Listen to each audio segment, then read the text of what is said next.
Look there, Ruth. Riders on the horizon. Where are they going, Papa? Chasing the sunset, little one. The road. Small hands raised to halt death itself. Jedediah Harker reined his horse sharply, dust billowing around them both as the girl's desperate eyes locked onto his. Her bare feet were bleeding, her dress torn, and her voice shattered the morning quiet with the force of a gunshot. "Mister, please help my mama. She ain't opened her eyes since last night." Jedediah sat motionless in the saddle, the weight of the girl's plea hanging between them. Dawn had barely broken over the rooftops of Widow's Creek, Montana Territory, the autumn of 1883 painting the sky blood red behind him. Few townsfolk stirred this early, which suited him fine. Solitude had been his only companion for years. "Where is she?" His voice came rough with disuse. The girl pointed toward the edge of town, where a broken-down wagon leaned against a cottonwood, its canvas torn and sagging. "She's real hurt, mister." Jedediah dismounted in one fluid motion, his boots raising puffs of dust. The girl, no more than 5, grabbed his coat sleeve and tugged him forward, her small face tight with fear. They were halfway to the wagon when the whispers started. A pair of women outside the mercantile paused their sweeping. Heads bent together, 3 men lounging against the livery straightened. Tobacco juice spat into the dirt. "Trouble following that one like flies on shit," one muttered, just loud enough to carry. Jedediah kept walking, the child's urgent grip guiding him to the wagon's splintered door. Inside, a young woman lay on a thin blanket. Her face, a landscape of bruises. Dark hair, matted with blood at her temple. Her breathing came shallow and uneven. "This your mama?" he asked, crouching beside her. The girl nodded, tears streaking clean lines down her dusty face. "I'm Ruth. She's Tabitha." "I tried to wake her, but she won't." Jedediah pressed his fingers against Tabitha's neck, feeling the flutter of a pulse. Relief flickered through him, though it changed nothing of the danger she was in. "What happened?" he asked, though the marks of boots and fists told their own story. Ruth's voice dropped to a whisper. "Men came last night, said Mama was causing trouble." More townsfolk had gathered now, murmuring among themselves. A heavy-set man with a silver watch chain spat into the dirt. "Settler trash, got what was coming." Jedediah rose to his full height, turning slowly to face the growing crowd. "Best you mind your business," he said, voice low but carrying the quiet promise of violence. The crowd hesitated but didn't disperse. Jedediah turned back to the wagon. Decision made before he'd fully formed the thought. He bent and slid his arms beneath Tabitha's limp form, lifting her against his chest. "She ain't your concern, Harker," called the man with the watch chain. Jedediah ignored him, carrying Tabitha toward his horse. Ruth scurried alongside, her small fingers clutching his coat.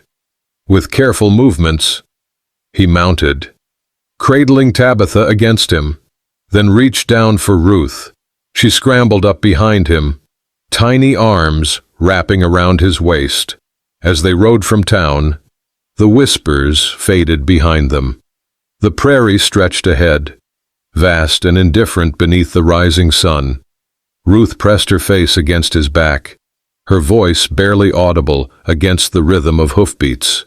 "Don't let her go, mister. Please don't ever let her go." Jedediah's cabin appeared as a dark shape against the horizon, weathered boards and a patched roof set against the emptiness of the Montana prairie. No trees sheltered it, no fence marked boundaries, just the cabin, a small barn, and miles of grass rippling silver green in the wind. He carried Tabitha across the threshold with care, the boards creaking beneath his boots. The cabin's single room smelled of wood smoke and coffee, sparse but clean, A bed stood against one wall, a stove against another. Silence had been his only tenant for too long. "She needs water," Ruth said, hovering anxiously as Jedediah laid Tabitha on the bed. He nodded, filling a basin from the water barrel. With movements surprisingly gentle for hands so weathered, he cleaned the blood from Tabitha's face, revealing the full extent of her injuries. A cut across her cheekbone would need stitching. The bruises would take weeks to fade. "She said she was tired," Ruth whispered, watching him work. "Then she wouldn't wake up. I shook her and shook her." Jedediah didn't answer, but he paused long enough to rest a hand briefly on Ruth's shoulder. As the day wore on, Ruth's wariness softened. She followed Jedediah as he tended the small garden, fixed a loose board on the barn, checked his few cattle in the nearby pasture. Her questions came in fits and starts, punctuated by long silences. "You live all alone?" she asked as he chopped kindling. "Yep." "Don't you get lonely?" Jedediah paused, axe suspended. "Got used to it." By nightfall, he'd coaxed a thin broth between Tabitha's lips and settled Ruth with a bowl of beans. The girl sat beside her mother, one small hand resting on Tabitha's arm as if afraid she might disappear. "Why are you helping us?" Ruth asked suddenly. "Men don't usually help." Jedediah stared into the fire for a long moment. "Because no one else would," he finally answered. Ruth nodded as though this made perfect sense, then curled up beside her mother. Wooden spoon still clutched in her fist. Later, as moonlight spilled across the floorboards, Jedediah stood at the window, scanning the darkness.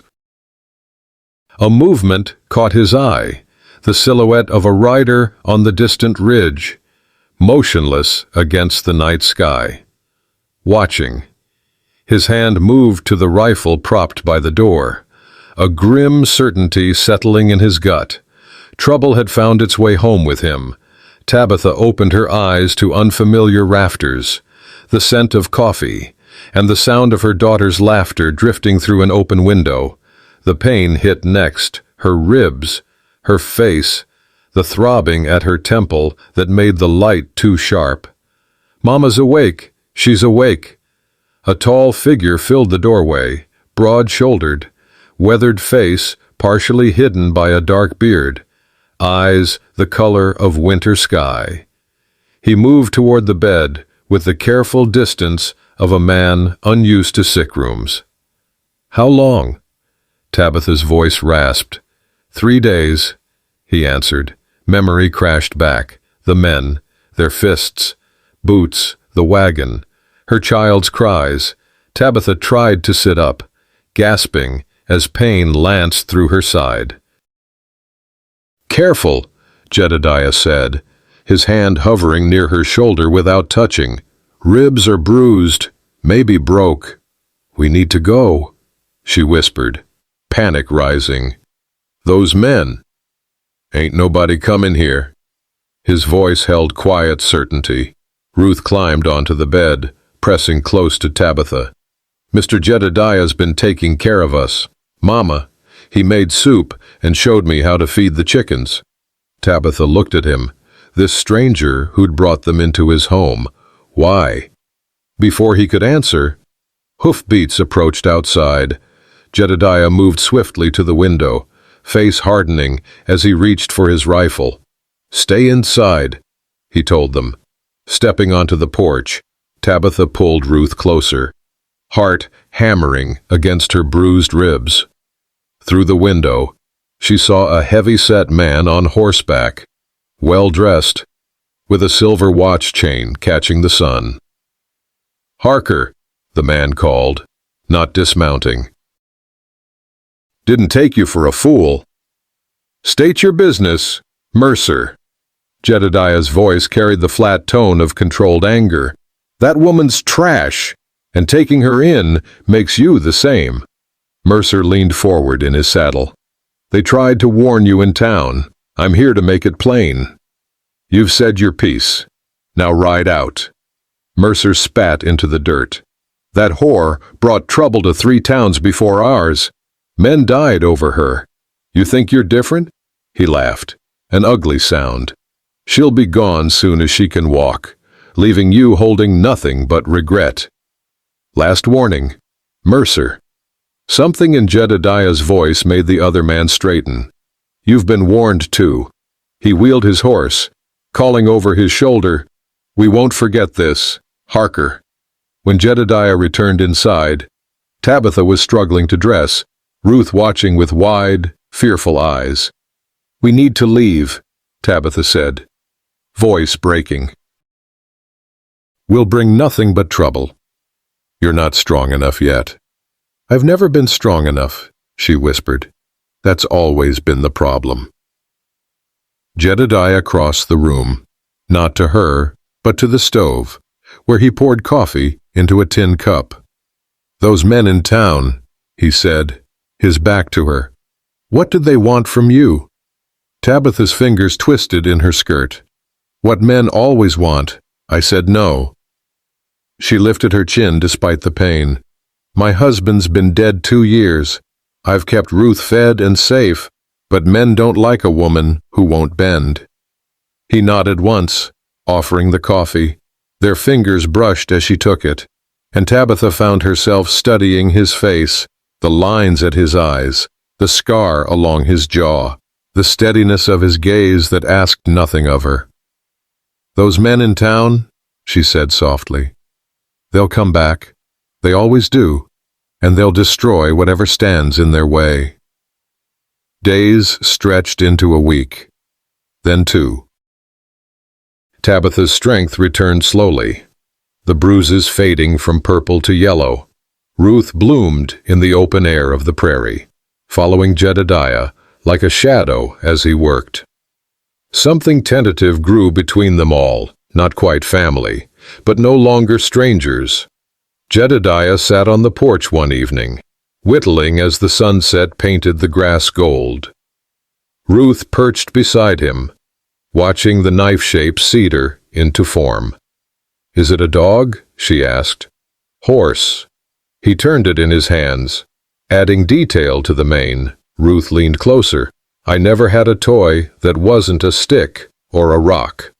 When finished, he handed it to her without ceremony.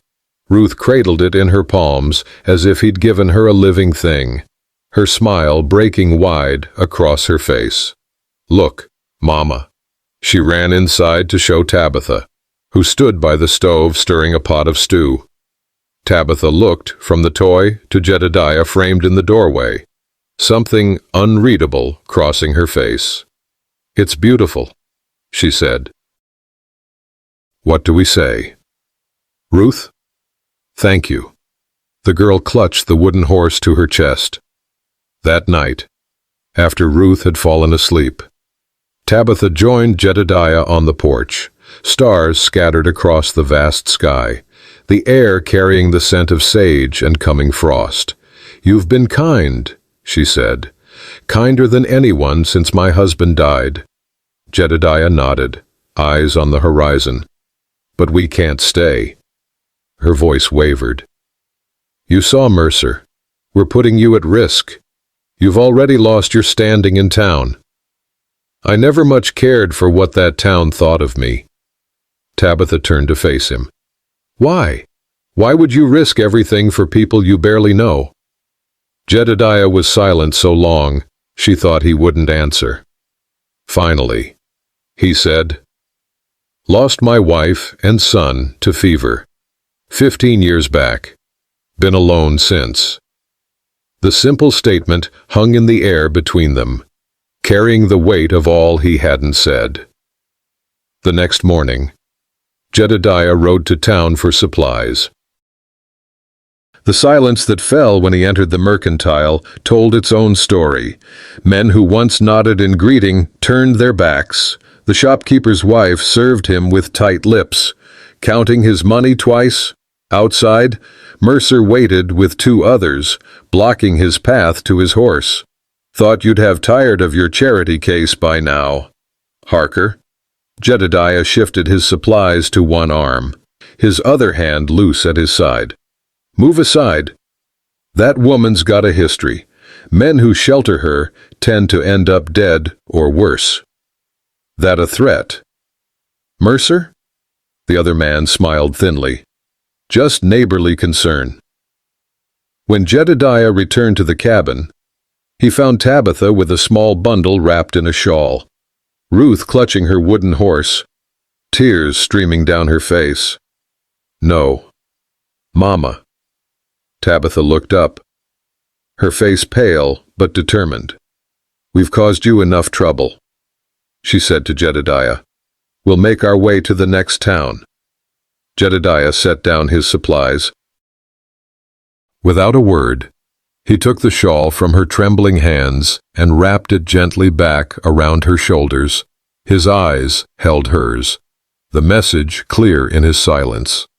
Later that night, Ruth asleep between them by the fire, Tabitha whispered, They'll come, you know, Mercer and his men.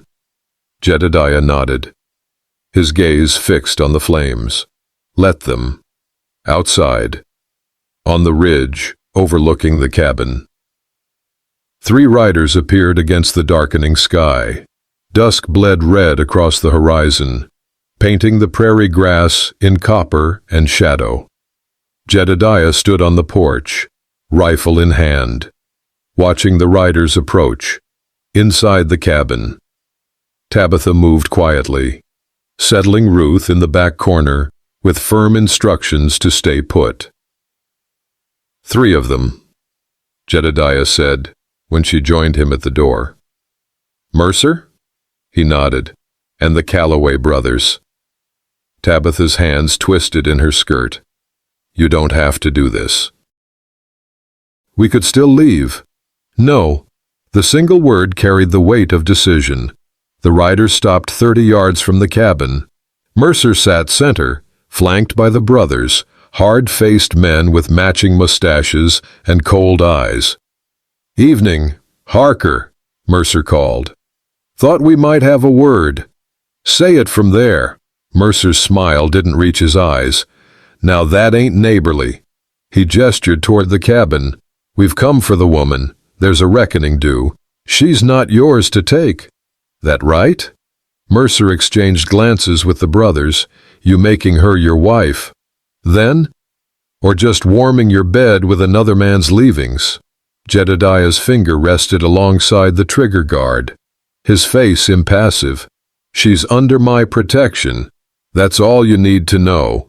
The older Calloway brother spat into the dirt. Protection don't mean much coming from one man against 3. Don't need numbers when I've got the high ground and better aim. Mercer's expression hardened. You're staking too much on this, Harker. Your place in this territory, your reputation, maybe your life. He leaned forward in his saddle. All for what? A woman who'll bring you nothing but ruin. This land's mine, Jedediah said evenly. And so is the right to choose who stands on it. You'll ruin yourself for her. A beaten woman with nothing left to give. Your mistake, Jedediah replied, raising the rifle to his shoulder, is thinking I had anything left to lose. The younger Calloway's hand moved toward his holster. Jedediah's rifle shifted fractionally in his direction. Think carefully on your next move, boy.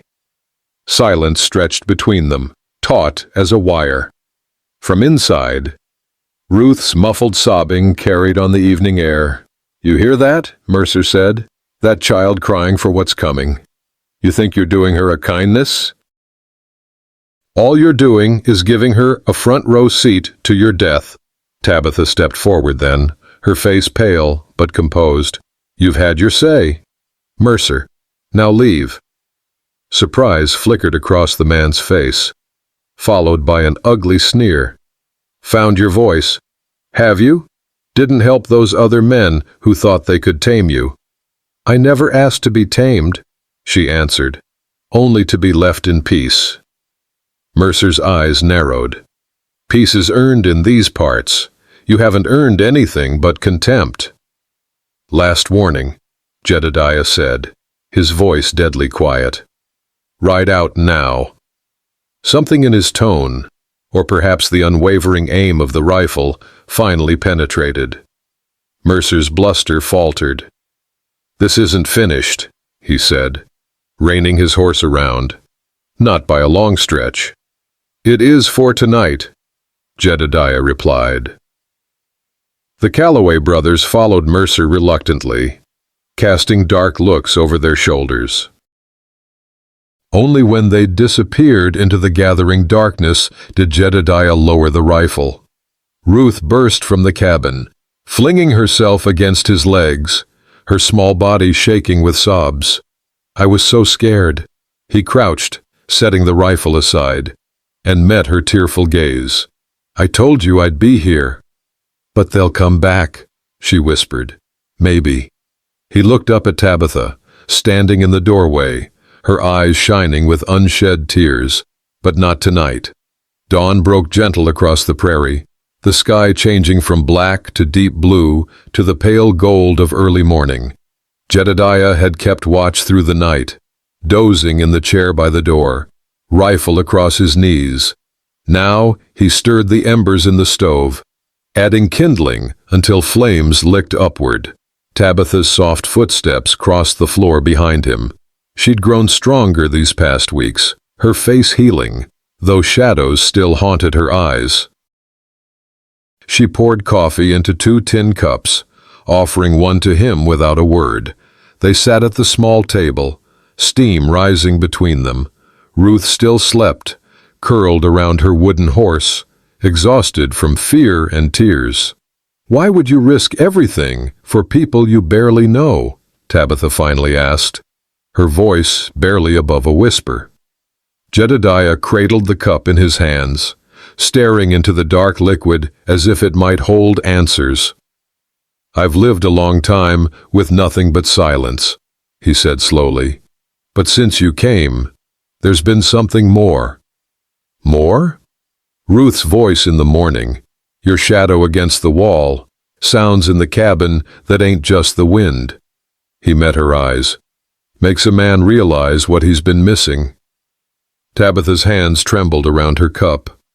I've brought you trouble, made you enemies. Had those before you came. Not like this. She shook her head. Mercer won't let this go. Men like him never do. Then we'll face it. We? Jedediah set down his cup. I love you, Tabitha. The words came rough but certain. I reckon I didn't expect it. But it's the truth. Tears spilled down her cheeks, silent tracks glistening in the early light. No one's ever wanted me for more than shame, she whispered. Not since my husband died. He reached across the table, his weathered hand covering hers. I do. From the bed came the rustle of movement. Ruth sat up, hair tousled, eyes sleep-heavy but alert.